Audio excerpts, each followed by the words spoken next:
Peace be to you. Women are accused of doing all the talking. This is to prove that men do their share.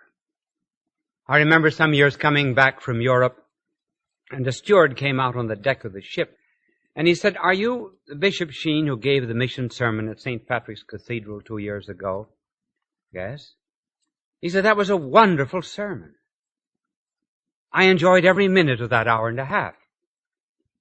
I said, "My good man, I never talked an hour and a half in my life." "Well," he said, "it seemed that long to me." Now this will well be over that hour and a half. And we have had alternatives in making these discs. One alternative would be to write out everything that I was going to say to you, and then read it to you.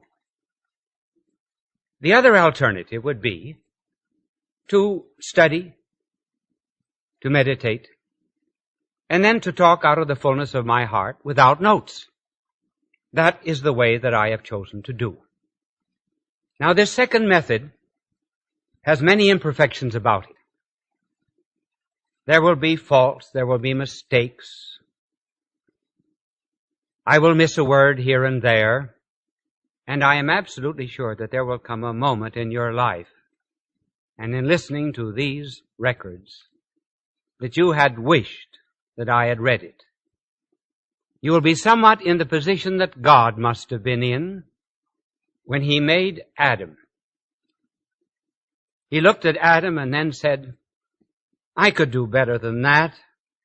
And then He made Eve. But we've chosen this method of the open discourse in order that we might commune and have an encounter one with another. And the subject, in general, will be the philosophy of life. Now, where begin? Well, there are two ways of waking up in the morning. One is to say, "Good morning, God," and the other is to say, "Good God, morning." We are going to start with the second. We will start a long way back. And people who wake up that way have an anxiety about life. I suppose their life might be characterized in two ways. First of all, to them it seems rather absurd. And considerable literature is being produced today on the absurdity of life.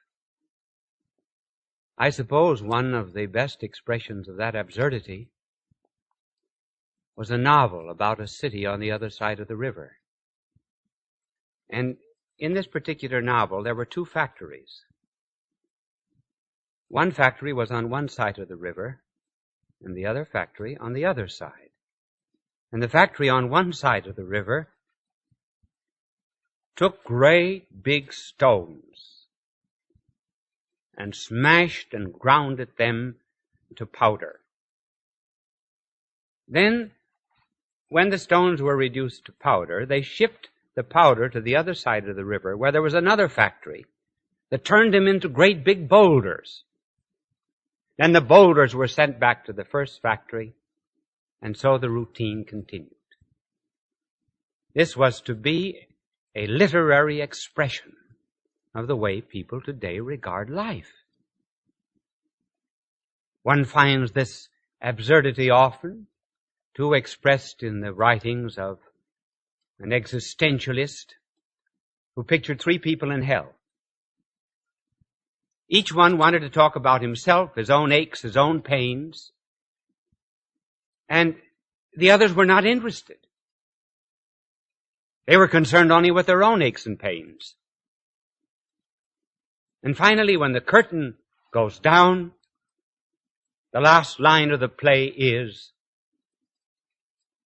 "My neighbor is hell."